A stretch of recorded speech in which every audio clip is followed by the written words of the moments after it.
بسم اللہ الرحمن الرحیم۔ السلام علیکم۔ سلطان صلاح الدین ایوبی رحمۃ اللہ علیہ ایک روز بغداد کی جانب گئے تھے۔ وہاں پر موجود ان کے کچھ وزیر ساتھی کسی مصیبت میں آ گئے تھے، جس کی وجہ سے سلطان خود براہ راست ان کی مدد کے لیے وہاں پر پہنچ گئے تھے۔ وہاں کے معاملات طے کر کے وہ جیسے ہی بغداد سے محل کی جانب لوٹے، راستے میں ہی ان کا گزر ایک ہندو گاؤں سے ہوا۔ وہاں پر بے شمار ہندو آباد تھے۔ یہاں پر ان کو ڈھونڈنے سے بھی بہت مشکل سے مسلمان ملنے تھے۔ ان کا دل بہت عجیب سی گھٹن کا شکار ہو رہا تھا۔ انہوں نے چاروں جانب نگاہیں گھما کر اس گاؤں کو دیکھا۔ وہ ہمیشہ سے ہی ایک سچے مسلمان رہے تھے۔ ان کا ایک ہی ایمان تھا، اللہ پر یقین رکھنا اور محمد صلی اللہ علیہ وسلم کو آخری رسول اور نبی ماننا۔ ان کا یہ خواب تھا کہ اس دنیا پر صرف اور صرف مسلمانوں کی حکومت ہو اور اس دنیا میں صرف مسلمان ہی رہے، لیکن ایسا تو ناممکن تھا۔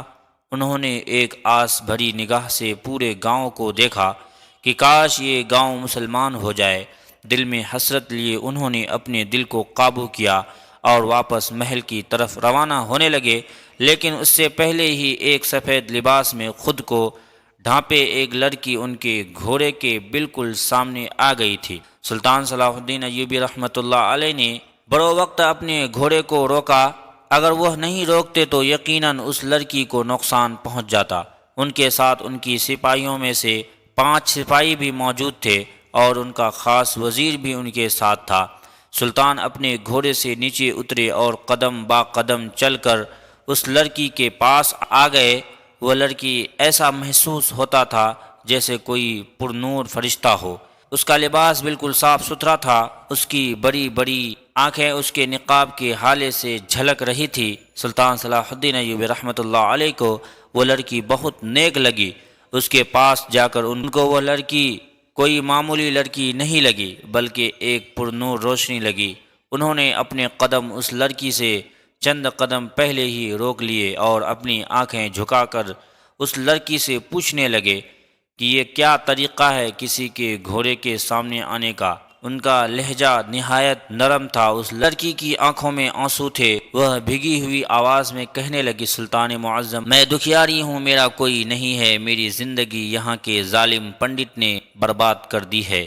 اس کی آواز میں اتنا دکھ کا عنصر تھا کہ سلطان صلاح الدین ایوبی نے بے ساختہ سر اٹھا کر اس لڑکی کی جانب دیکھا جس کی آنکھوں سے آنسو جھلک کر اس کے نقاب کو بھگو رہے تھے۔ سلطان صلاح الدین ایوبی رحمۃ اللہ علیہ پریشان ہو گئے تھے، کیونکہ ان کو یہ لڑکی بہت پریشان لگی تھی۔ انہوں نے کہا کہ کون ہو تم، کو کیا ہوا ہے تمہارے ساتھ اور کس نے کیا ہے، ہمیں بتاؤ، ہم تمہیں انصاف دلائیں گے۔ وہ لڑکی کہنے لگی، سلطان معظم، میرا نام رخسار بنت عثمان ہے۔ میں اپنے ماں باپ کی ایک لوتی اولاد ہوں۔ ہم لوگ اس گاؤں میں برسوں پہلے سے رہ رہے ہیں۔ ہم لوگ پردے دار لوگ ہیں۔ ہم اپنے گھر کے اندر زیادہ رہنا پسند کرتے ہیں۔ میں سید زادی بھی ہوں، لیکن میرے ساتھ بہت برا ہو چکا ہے۔ سلطان نے جب یہ بات سنی کہ وہ سید زادی ہے، وہ بہت متاثر ہوئے اور کہنے لگے، آؤ ہم لوگ کہیں بیٹھ جاتے ہیں اور میں تمہاری بات سن لیتا ہوں۔ تمہیں پریشان ہونے کی ضرورت نہیں ہے۔ تمہارا جو بھی مجرم ہے اور تمہارے ساتھ جو بھی ہوا ہے، یقین جانو ہم اس کو بہت بڑی سزا دیں گے۔ سلطان صلاح الدین ایوبی رحمۃ اللہ علیہ کا من بھرا لہجہ سن کر وہ لڑکی مزید روئی اور سلطان کے پیچھے پیچھے چلنے لگی۔ سلطان صلاح الدین ایوبی رحمۃ اللہ علیہ ایک کنویں کے پاس جا کر بیٹھ گئے تھے۔ وہ لڑکی بھی ان سے کافی فاصلے پر بیٹھ گئی۔ ان کے سپاہی اور ان کے وزیر ان کی حفاظت کے لیے آگے پیچھے کھڑے ہو گئے۔ سلطان صلاح الدین ایوبی رحمۃ اللہ علیہ نے اس لڑکی کی جانب دیکھا اور اس کو بولنے کا اشارہ کیا۔ وہ لڑکی کہنے لگی، سلطان معظم، ایک روز ایک پنڈت ہمارے گھر کی دہلیز پر آیا تھا۔ ہم لوگ دروازے پر آیا ہوا کوئی بھی مہمان کو اس کو تکلیف دے کر اپنے دہلیز سے نہیں بھیجتے ہیں۔ وہ پنڈت زور زور سے رو رہا تھا اور کہہ رہا تھا کہ مجھے تمہارے سر کے 3 بال چاہیے۔ میری ماں نے اس کو بھیجنا چاہا کیونکہ وہ میرے لیے نامحرم تھا۔ میں کسی صورت میں بھی اس کو اپنے بال نہیں دے سکتی تھی۔ لیکن وہ ہماری دہلیز پر گر گیا اور منتیں کرنے لگا کہ مجھے اس لڑکی کے 3 سر کے بال چاہیے۔ وہ اس دوراہے پر آ کر کھڑا ہو گیا تھا کہ اگر میں اس کو اپنے سر کے 3 بال نہیں دیتی تو وہ اپنے آپ کو ہی ختم کر دیتا۔ اس وجہ سے میری ماں کو اس آدمی پر ترس آ گیا اور میرے سر کے 3 بال اس کو دے دیے۔ وہ میرے 3 بال لے کر بہت خوش ہو گیا اور چلا گیا۔ میں اس آدمی کو جب تک اپنی دہلیز پر کھڑی ہو کر دیکھتی رہی تھی جب تک وہ میری آنکھوں سے اوجھل نہیں ہو گیا تھا۔ اس کے جانے کے بعد میرا دل ایک عجیب سی کیفیت کا شکار تھا۔ رات کے پہر جب ہم لوگ اپنے گھروں کے کھڑکی اور دروازے بند کر کے سو گئے تو رات کی آدھی پہر میری آنکھ کھلی۔ مجھے بالکل ہوش نہیں تھا کہ میں کیا کر رہی ہوں۔ میرے سر پر حجاب نہیں تھا، میرے جسم پر دوپٹے کا ایک ٹکڑا نہیں تھا۔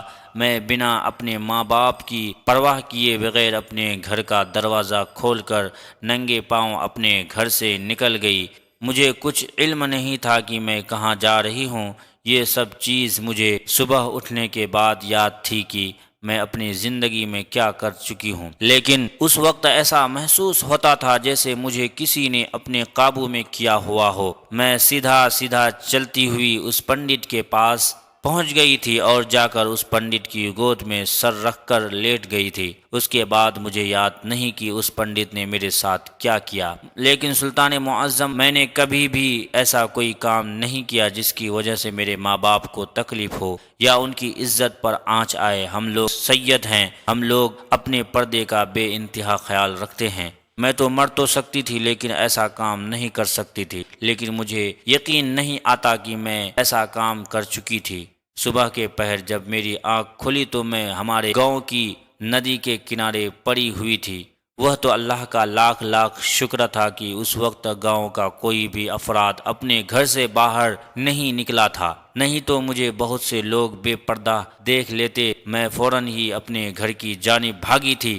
میری ماں پریشان حال بیٹھی ہوئی تھی، ان کو بھی اس بات کا علم نہیں تھا میں کہاں جا چکی ہوں۔ انہوں نے جب مجھے دیکھا تو وہ مجھ سے سوال کرنے لگی، لیکن میرے پاس جواب دینے کے لیے کچھ نہیں تھا۔ ایسا محسوس ہوتا تھا جیسے میں اپنا سب کچھ ہار گئی ہوں۔ میں اتنے سالوں سے جو اللہ کے خاطر پردہ کر رہی تھی، خود کو چھپا کر اپنے محرم کے لیے رکھ رہی تھی، اس کے ایک رات میں ہی میرا سب کچھ لٹ گیا تھا۔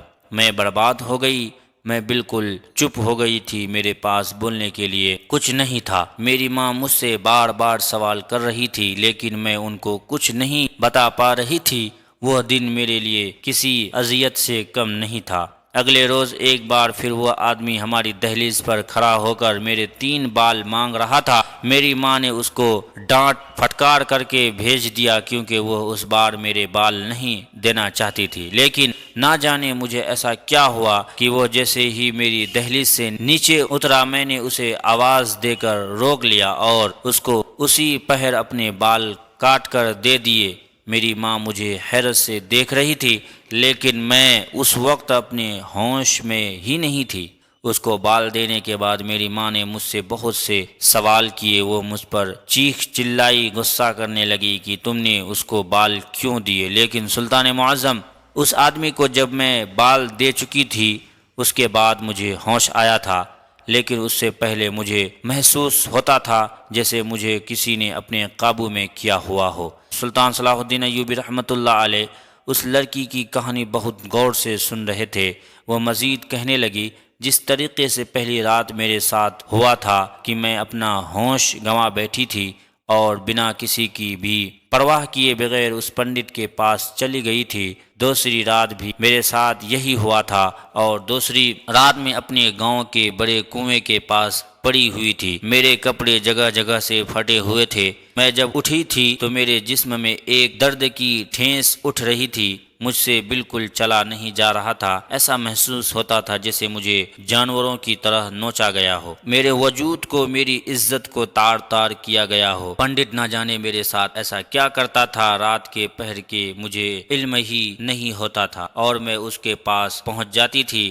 دوستو، اس ویڈیو کا پارٹ 2 ضرور دیکھیں آپ، اور چینل میں پہلی بار آئے ہیں تو چینل کو سبسکرائب ضرور کریں۔